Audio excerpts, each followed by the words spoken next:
తాకట్లో ఉన్న మీ బంగారాన్ని విడిపించి ఆ రోజు ఆన్లైన్ రేటుకి కొంటాం. Sharma gold company.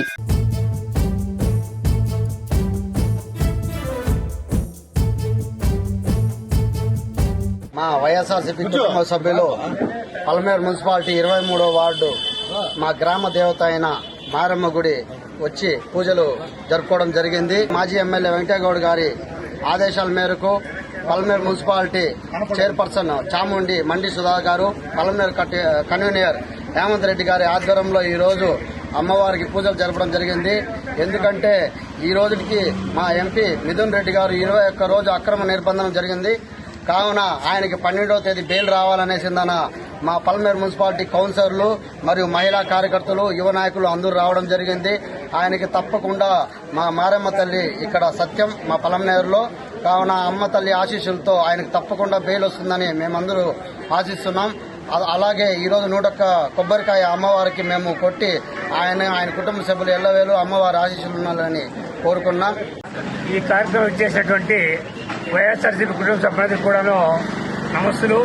అదేవిధంగా ఈరోజు పరిరక్షణ రోజు సందర్భంగా పలమనేరు నియోజకవర్గ ప్రజలకు కూడాను శుభాకాంక్షలు తెలియజేస్తూ, కాబట్టి ఇప్పుడు మీకు తెలుసు మొత్తం ఇచ్చినటువంటి వాళ్ళ యొక్క A1, A2, A3, 4 మొత్తం చూసినామంటే వాళ్ళు 300 పేజీల యొక్క రిపోర్టు కోర్టుకు సబ్మిట్ చేస్తే ఎక్కడ మిథున్ రెడ్డి గారి పేరు కనపడలేదు.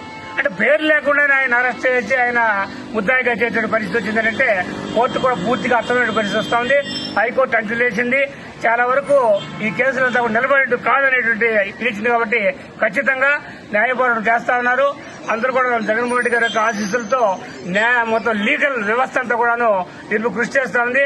ఖచ్చితంగా రేపు 12వ తేదీ నాడు మిథున్ రెడ్డి గారికి కానీ ఇతరత్ర సభ్యులందరూ కూడాను ఒకరోజు అటు ఇటు జరగచ్చు. కాబట్టి అందరికి కూడాను బెయిల్ వచ్చే అవకాశం ఉంది. ఈ రోజు మారియమ్మ యొక్క ఆ తల్లి దీవెనలు కావాలని, ఆయనకు 12వ తారీఖున బెయిల్ రావాలని మా యొక్క పలమనేరు నియోజకవర్గ కుటుంబ సభ్యులందరి ఆకాంక్ష. మీకందరికీ తెలుసు, మిథున్ రెడ్డి గారిని అక్రమంగా అరెస్ట్ చేశారు. అక్రమ అరెస్టులు నిలిపివేయాల్సిందిగా మేము డిమాండ్ చేస్తున్నాము. అలాగే శ్రీ మిథున్ రెడ్డి గారికి ఆగస్టు 12వ తారీఖున తప్పక బెయిల్ వస్తుందనేసి మా యొక్క అందరి ఆకాంక్ష. వరలక్ష్మి వ్రతం పండగ రోజు అందరూ కూడా ప్రతి ఒక్కరూ కూడా కుటుంబ సభ్యులతో పండగ చేసుకునేటువంటి రోజుల్లో కూడా వాళ్ళని జైలులో నిర్బంధించి ఆ కుటుంబ శోభానికి కూడా చంద్రబాబు నాయుడు వాళ్ళ కూటమి ప్రభుత్వం కారకులవుతున్నారు. నిజంగా వాళ్ళ శోభ ఖచ్చితంగా మీకు అందరికి కూడా తగలుతుంది. మొన్ననే వాళ్ళ తల్లి కూడా ఎంత బాధపడిందో, వాళ్ళ కుటుంబ సభ్యులు ఎంత బాధపడుతున్నారో ఇవన్నీ కూడా మీరు లెక్క చెప్పే రోజు దగ్గరలోనే ఉంది.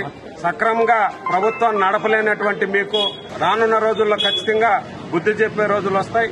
కాబట్టి మారమ్మకి ఆశీస్సులతో మిథున్ రెడ్డి గారికి ఈ కేసులో అక్రమంగా అరెస్ట్ అయిన వారందరూ కూడా బెయిల్ వచ్చి వాళ్ళ కుటుంబ సభ్యులతో గడపాలని మేమందరూ కూడా కోరుకుంటున్నాము. జై జగన్.